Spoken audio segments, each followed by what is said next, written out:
तो क्या है उजाला की अनुपस्थिति? उजाला की अनुपस्थिति अंधेरा, अंधेरा कुछ है थोड़े। और शिक्षा क्या है? कुछ नहीं भाई, शिक्षा की अनुपस्थिति।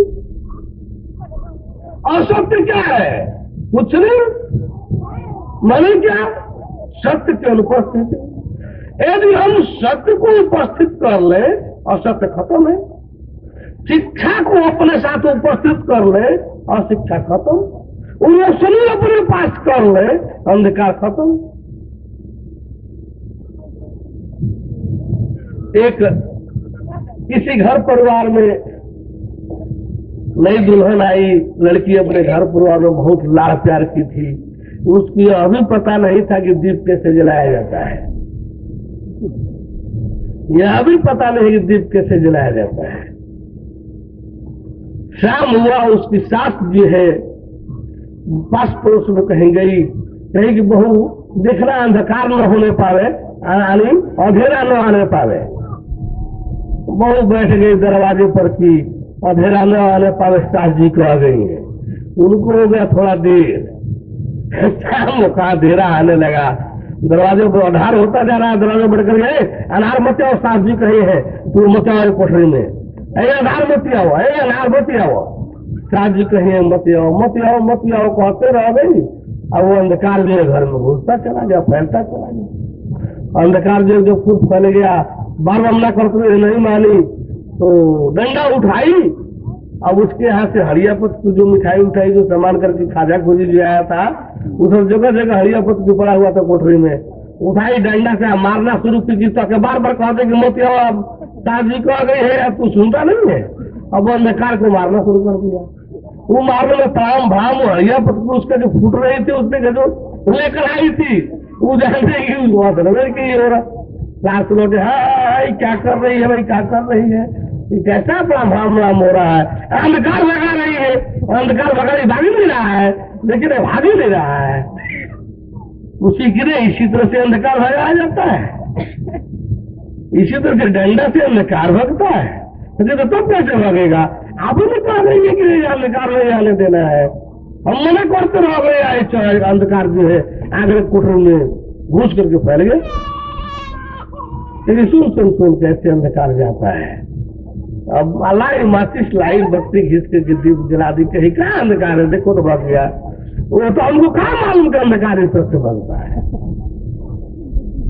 उसी तरह से जो है, यानी खास करके पंडित जी सब, अरे जब हमारा हृदय शुद्ध होई, हमार जब पुण्य होई, खूब जब बढ़िया कर्म करो तब न भगवान जी मिली है।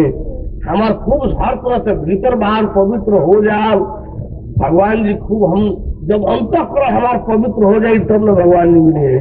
जब सब हो ही नहीं तो भगवान जी के कर देखो। जब सब पाप धुल जाए, सब भीतर बाहर पवित्र हो जाए तो भगवान जी मिले है। तो भगवान जी के जरूरत करेंगे। कहीं मर के छुटही मल ही के धोए, अघृत की हो कहीं बार भी लोए। कीचड़ लगा हो हाथ में तो कीचड़ से कहीं कीचड़ छूटेगा, और पानी को खूब मथा जाए तो कहीं उसमें से घी निकलेगा। जहां जो होना ही नहीं है, हम अल्लाह को उसे करें, उससे क्या हो रहा है? कुछ नहीं हो रहा। कर्म करके और आप पाप मिटाएंगे, पुण्य लाएंगे। कर्म करके आप पाप भगवान का पात्र बनेंगे। कर्म आपको पात्र बनाएगा भगवत प्राप्ति का, कदाप संभव है। चाहे इस सृष्टि का जितना उच्च से उच्च कर्म हो, कर्म तो कर्म है, किसी क्रिया में भी दम नहीं है परमेश्वर को मिलाने के लिए।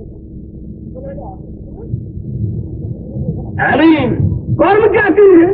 कर्म का तो अस्तित्व ही नील बराबर है, नहीं के बराबर है। कर्म तो वही है जो किया जाएगा। कर्म क्या करेगा? कर्म से क्या होने जाने को है? कभी कभी ऐसा भ्रामक रूप समाज में आ जाता है जो लोग भ्रम के भटकाव के शिकार हो जाते हैं। तुलसी बाबा एक लाइन लिख दिए कि कर्म प्रधान विश्व कर राखा, आज जो जस कर फल चाखा। यह लोगों को खूब याद हो गया, अरे भाई कर्म ही प्रधान है, यानी जैसा जो कर्म करेगा वैसा उसको फल मिलेगा, ये कर्म ही प्रधान है। इसको समझने का कोशिश नहीं की कि तुलसी बाबा किस परिस्थिति में लिखे, कहां पर कर्म प्रधान होगा और कहां पर कर्म प्रधान नहीं होगा, इस चीज को समझने की जरूरत नहीं महसूस किए, बस अब लिख दिए और हम पढ़ रहे हैं। इससे कोई मतलब नहीं है कि हम इसका प्रयोग कहाँ करेंगे। अरे कालिक तो कालिक है, वही ठाड़गु में काजल हो जाता है और ठाड़गु में कालिक हो जाती है। आंख में लगाइए काजल का काम करेगी, सुंदरता बढ़ाएगी, और वही जो है और किसी अंग में लगा दीजिए तो कालिक कहलाने लगेगी। ये कर्म प्रधान, कौन पढ़ा लिखा आदमी जानता है पढ़ाया कि कर्म प्रधान होता है? कौन पढ़ाने वाला आदमी बताएगा कि कर्म प्रधान पढ़ाई पढ़ा है? कर्म प्रधान होता है, कर्ता प्रधान होता है। कौन पढ़ाने वाला आदमी बोलेगा कि कर्म प्रधान होता है? हमेशा कर्ता प्रधान रहा है। वाक्य कभी भी व्याकरण कभी भी पढ़ेंगे तो कर्ता प्रधान पढ़ेंगे, कर्ता प्रधान। और कर्ता भी ज्ञान के अनुसार, कर्ता के बाद और कर्ता के पहले यदि किसी चीज का स्थान महत्व है तो ज्ञान का है। कर्ता के बाद दूसरे नंबर पर कहिए अथवा कर्ता के समान कहिए, यदि महत्व का दूसरा कोई चीज है तो ज्ञान है। क्योंकि कर्ता ज्ञान के अनुसार, जब ज्ञान ही नहीं होगा तो कर्ता की भी पहचान नहीं हो पाएगी, यानी कोई क्रिया भी नहीं कर पाएंगे, कोई कर्म भी नहीं कर पाएंगे, कुछ भी नहीं हो पाएगा। कर्ता प्रधान है, यदि उसके बाद कोई चीज है महत्व की मर्यादा की तो ज्ञान है। कर्ता ज्ञान के अनुसार जब कुछ करने के लिए आगे बढ़ता है, जब कोई क्रिया करता है तो तीसरे नंबर पर आई तो क्रिया आई, कर्म नहीं आया। तीसरे नंबर पर भी कर्म का कोई स्थान, तीसरे नंबर पर भी स्थान है तो क्रिया का है। तो कर्ता ज्ञान के अनुसार जब कोई क्रिया करता है तो उसमें जो होता है उसका नाम है कर्म, चौथे नंबर पर है। चौथे नंबर का कोई महत्व नहीं है संसार में। सब डिग्रियां इनाम भी फर्स्ट सेकंड थर्ड, पास भी फर्स्ट सेकंड थर्ड, प्राय फर्स्ट सेकंड थर्ड फोर्थ का तो कोई बहुत नहीं के बराबर गिनती नहीं में, वो इतना नॉमिनल है, इतना वो सामान्य है जो सामान्य गिनती में नहीं आता। तो इस तरह से जो है कर्म प्रधान विश्व कर राखा, इसके अर्थ को नहीं समझा गया। अपने जगह पर ही सही है, लेकिन उसको उस भाव में लिया जाए तब तो। हम किसी चीज का, काली बकरी है काली हाथी, चार चौपाया बकरी चौपाया हाथी, और बकरी भी घास पात खाती है, हाथी भी अलिफ लकड़ी पात खाता है, तो हाथी माने बकरी, बकरी माने हाथी। यह लाजी के यहाँ काम नहीं करेगा। चौपाया हाथी, चौपाया बकरी, बकरी माने हाथी, हाथी माने बकरी, काला हाथी काला बकरी, काली बकरी माने हाथी, हाथी माने बकरी, ये सब लाजी के यहाँ काम नहीं करेगा। यह जो है काम करेगी यथार्थ जानकारी, यथार्थ जानकारी, सच्चाई की जानकारी। हमको बकरी को भी जानना होगा, हाथी को भी जानना होगा। उसी तरह से हमको यह भी वाक्य लाड़ी का तो जानना होगा कि कर्म प्रधान विश्व कर राखा, जस फल, उसमें कर्म प्रधान विश्व कर राखा, जो जस करे सो तस फल चाखा। और साथ साथ वह वाक्य भी हम लोगों को याद रखना होगा कि हुए सोई जो राम रति राखा, को कर तर्क बढ़ाव ही चाखा। सबई नचावत राम गोसाई, नाचत वो मरकट की राई। उसी रामचरितमानस में ये सब बातें हुई है, ये पंक्तियां हुई है, इनको भी लेना चाहिए। तो कोई ग्रंथ सदग्रंथ जो है, कोई ग्रंथ सदग्रंथ जो है एक व्यापकता को लिए होता है, पूर्णत्व को लिए होता है। हम जब किसी ग्रंथ की तरफ चले, जब हम किसी ग्रंथ की तरफ बढ़े, उसके दोनों पहलुओं को लेकर के चले। दुनिया दो चीज मिलकर बनी है। दुनिया असत्य और सत्य, जड़ और चेतन, स्त्री और पुरुष, नीच और ऊंच, बुरा और भला, दोष और गुण, दो से दुनिया बनी है।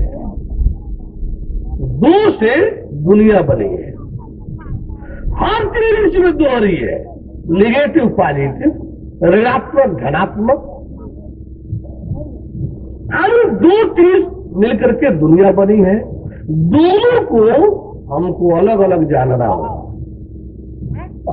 और ग्रंथ जो है एक पूर्णत्व का ज्ञान लिए हुए होता है, अज्ञान भी और ज्ञान भी। तो अज्ञान के अंतर्गत जो है, जो अज्ञानी है, ना जानकार है, अशिक्षित है, उसके लिए ही कर्म प्रधान विश्व करेगा।